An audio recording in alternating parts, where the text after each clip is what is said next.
A mí me encanta el concepto de persona vitamina, surgió hace muchos años en una conferencia en México. Llevaba yo un rato hablando del tema de las personas tóxicas y de cómo nos influyen las personas que nos hacen daño o que nos humillan en nuestra salud física y psicológica.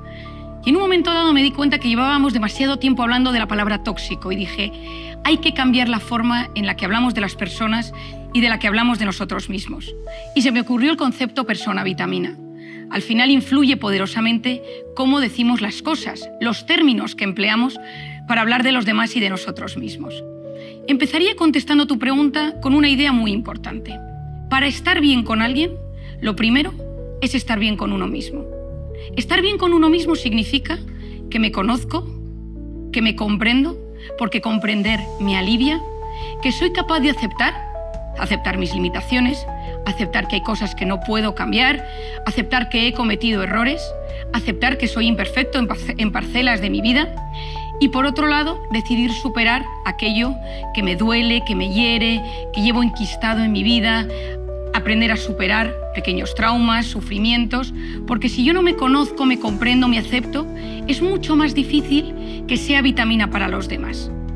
Necesito identificar primero quién soy yo, cómo es mi forma de ser. Yo suelo explicarlo en lo que denomino el esquema de personalidad. Todos nosotros tenemos rasgos de personalidad. Somos impacientes, somos personas tímidas, a veces hipersensibles, opás, de alta sensibilidad, obsesivos, hipocondríacos, perfeccionistas, impulsivos. Es decir, tenemos rasgos de personalidad. Cuando vivimos de forma crónicamente estresados, cuando estamos en modo alerta, cuando no nos da tiempo de conectar con lo bueno de la vida porque vivimos siempre a base de estímulos, sale esa peor versión de nosotros. El hipersensible se convierte en una persona vulnerable, el tímido se bloquea, el obsesivo vive siempre con pensamientos rumiativos, la persona perfeccionista vive en una sensación de insatisfacción vital y si esto se mantiene en el tiempo, tendemos a somatizar. Y somatizar significa que llevamos todos esos síntomas al cuerpo y que nuestra mente activa síntomas psicológicos. Por lo tanto, primero es conocer quién soy yo, en quién me convierto cuando vivo en modo alerta de forma constante, cómo somatizo en mi cuerpo y qué síntomas psicológicos aparecen. Y por otro lado hay una pregunta muy importante y es ¿cuáles son mis factores de estrés? ¿Qué me descarga a mí? ¿Qué me pone en modo alerta? ¿Qué me sube el cortisol? A veces no tenemos identificado lo que nos pone en modo alerta. Pueden ser personas, recuerdos, circunstancias. A veces puede ser subir a un avión, puede ser ver mi cuenta corriente, puede ser pensar en mi pasado, puede ser una herida sin resolver que ha dejado mi organismo y mi mente en modo alerta. Yo tengo que conocerme. También tengo que identificar cuáles son mis miedos. Para mí una de las cosas más importantes que necesitamos es saber que todos tenemos miedo. El miedo es fisiológicamente real. El miedo está en una zona del cerebro. Hay gente que me dice, Mariana, es que a mí me gustaría no tener nunca miedo. Eso no es posible, porque el miedo existe para que seamos prudentes. Lo malo es cuando el miedo hace un golpe de estado en mi mente y es el que influye en todas las decisiones que tomo. A veces los miedos son fácilmente identificables. El miedo a la enfermedad, el miedo a la muerte, pero hay otras veces que los miedos son más sutiles. El miedo a causar decepción, el miedo a no ser perfecto, el miedo a que no me quieran, el miedo a perder el control, el miedo a sufrir, el miedo al dolor. Y algunos de estos miedos, en pequeñas dosis, son necesarios para la vida. Cuando yo me voy conociendo, a veces necesito sanar ciertos traumas, heridas, patrones repetidos que llevan años sucediendo incluso en mi familia. Muchos, cuando analizamos nuestras familias, nos damos cuenta que hay patrones que se han repetido de padres a hijos. Lo que yo denomino muchas veces en el libro, en Encuentra tu persona vitamina, mis cimientos emocionales. Es decir, lo vivido en casa, cuando yo soy pequeño, lo considero normal. A veces hay patrones en casa, lo que se come, cómo se habla uno, cómo se demuestra afecto, cómo se elige pareja. Y a veces para poder ser vitamina yo necesito tener identificados esos patrones y darme cuenta si realmente son buenos, son saludables, son sanos, emocionalmente sanos o son tóxicos, o me producen algún tipo de perturbación o me hacen elegir mal. Cuando yo elijo las personas de mi entorno, a veces elijo desde la herida, desde la carencia, desde la ausencia, o a veces elijo sabiendo cómo necesito personas en mi entorno que me ayuden.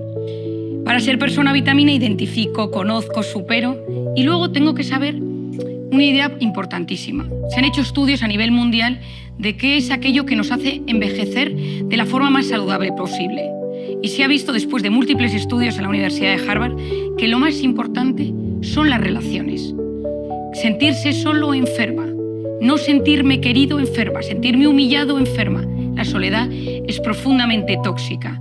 Por lo tanto, si tuviera que decir para mí la gran vacuna para los próximos años es encontrar personas a nuestro entorno que nos hagan bien, que nos ayuden, que sean nuestros amigos, nuestras amigas, que confiemos, porque ahí se activa una sustancia maravillosa, un neurotransmisor, una hormona, en mi opinión, poderosísima, que es la oxitocina, que está con nosotros desde el inicio de la vida, en el momento del parto y de la lactancia, el vínculo de ese bebé con su madre, esa piel con piel, que sabemos que disminuye los niveles de cortisol. Cuando estamos con nuestras personas vitamina, la oxitocina se libera. Nos sentimos mejor, se fortalece el sistema inmune y nos sentimos mucho mejor con nosotros mismos y somos capaces de ser vitamina para los demás. Mi padre tiene una frase que dice que el sentido del humor es patrimonio de los inteligentes. El optimismo es una manera de conectar con la realidad. Es decir, todo lo que nos sucede en esta vida puede verse en clave de problema o en clave de oportunidad. La felicidad no es lo que nos pasa, sino cómo interpretamos lo que nos pasa. Un día llegamos al trabajo, nuestro jefe está de mal humor, nos echa la bronca, nos dice que no llegamos a las cosas como a él le gustaría, llegas a casa de mal humor y pasa algo en casa positivo y te cuesta percibirlo. Estás en esa especie de mentalidad negativa y da igual algo bueno que suceda porque en el fondo en tu trabajo las cosas no van bien. Un día llegas al trabajo, tu jefe te dice que está encantado contigo y que te sube el sueldo. Llegas a casa, tu hijo ha suspendido matemáticas, ha habido un problema, se han peleado y bueno, tampoco es para tanto, todos los niños se pelean. Es decir, tendemos a cambiar la interpretación de la vida según muchos aspectos. Esa interpretación tiene mucho que ver con el optimismo y el pesimismo. Se ha investigado si es un tema genético, si es un tema de aprendizaje, porque a veces tenemos esa voz interior negativa. El pesimismo, esa voz interior negativa, durante muchos siglos fue fundamental para la supervivencia, porque vivíamos a veces en entornos hostiles donde había que estar pendiente para sobrevivir. Lo malo es cuando vivimos constantemente en modo alerta, cuando pensamos que todo el mundo es hostil constantemente. He explicado muchas veces que no estamos diseñados para vivir en modo alerta porque nos enfermamos. Estamos diseñados a veces para vivir en modo alerta y sobrevivir, y otras desconectar del modo alerta y disfrutar de la vida. Entrar en ese modo parasimpático del sistema nervioso donde nos relajamos, donde meditamos, contemplamos, descansamos, disfrutamos de lo bueno que nos sucede. Y por otro lado, ese pesimismo muchas veces está influido por nuestra imaginación. Acordaros de esto tan importante, que nuestra mente y nuestro cuerpo no distinguen una amenaza real de una imaginaria. Y somos pesimistas por la imaginación, porque nuestra cabeza nos trae constantemente cosas negativas que nos pueden suceder, que en el 90% de los casos nunca va a pasar, pero influyen en nuestra salud física y psicológica. Si yo tuviera que definir el optimismo o la actitud positiva, diría que tiene mucho que ver con cómo yo me hablo. Ese run interior al que yo le he dedicado muchas horas, porque es parte fundamental de la psicoterapia que hacemos en consulta. Cuando una persona acude a consulta, uno de los temas más importantes es cómo te hablas. Es que estoy triste, es que no lo voy a conseguir, no lo voy a intentar, me han hecho una oferta de trabajo pero seguro que al final cogen a otro. Esa voz interior tiene una influencia muy importante en nuestra vida y está científicamente demostrado que la actitud previa a muchas circunstancias de la vida influye poderosamente en el resultado. Si tú vas, por ejemplo, un día a una entrevista de trabajo y dices, bueno, seguro que no me cogen, seguro que hay gente que habla mejor inglés que yo, hay gente que tiene pues, unas herramientas o sabe más de estos temas de economía o de finanzas o de lo que sea y sabe más que yo y no creo que me cojan. La manera en la que tú te vas hablando influye en el área cerebral que tiene que en ese momento encontrar la solución para convencer al de enfrente, para solucionar lo que te está preguntando, para ser creativo. Cuando yo me hablo mal, mi corteza prefrontal es como que se llena de grises, está menos lúcida, está menos brillante y respondo peor a las cosas que me suceden. Otro ejemplo típico es el de los exámenes. Cuando una persona va a un examen, a una oposición, a la EBAU, a los exámenes finales de la universidad, Cuando tú llevas la información más o menos sabida y te pones delante del examen, lo normal y lógico es que aparezca poco a poco la solución y que seas capaz de plasmar lo que sabes. Pero si tú llegas al examen nervioso, pensando, seguro que me sale mal, seguro que no me acuerdo, tu cerebro tiene menos capacidad de encontrar la solución. Por lo tanto, aquí tenemos un tema fundamental con el optimismo, y es mi voz interior, tira de mí para arriba o para abajo. Todos la tenemos. Las mujeres la tenemos mucho más intensa porque tiene un componente emocional. Todo reduccionismo siempre es una pobreza, pero en general las mujeres tenemos a conectar todo lo que nos sucede con una voz interior y con una emoción. Los hombres en general saben compartimentar mejor aquello que les va sucediendo con su voz interior. Y en algunos momentos incluso la voz interior les deja en paz, cosa que a nosotras no nos pasa y nos hace sufrir muchísimo. Porque traemos todo. Yo hoy estoy aquí, tengo a un hijo mío que ha estado enfermo este fin de semana y yo estoy con el tema de mi hijo en la cabeza. De vez en cuando me vuelve y pienso, a ver cómo pasa el día.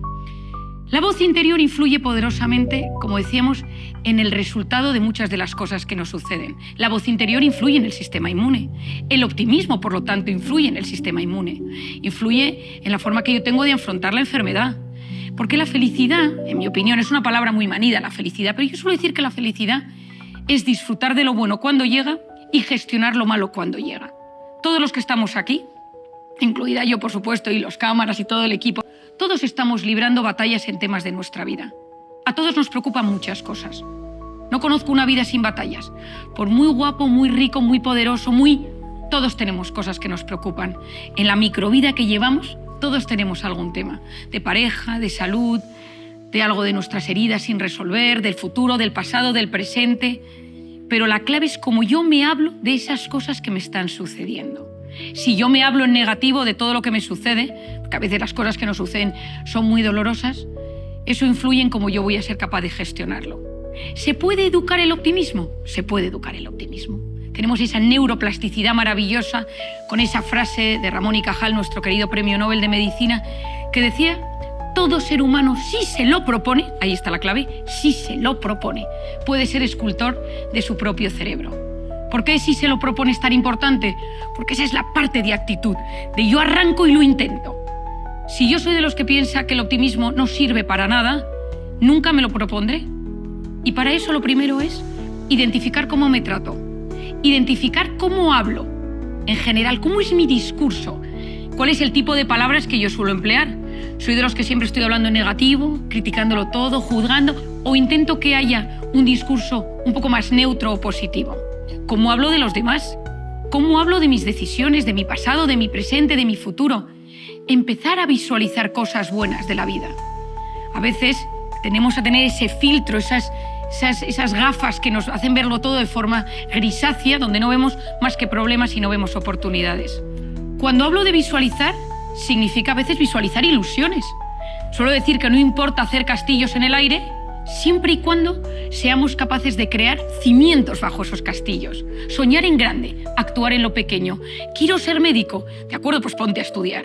Quiero tener una mejor salud física, empiezo a hacer ejercicio todos los días.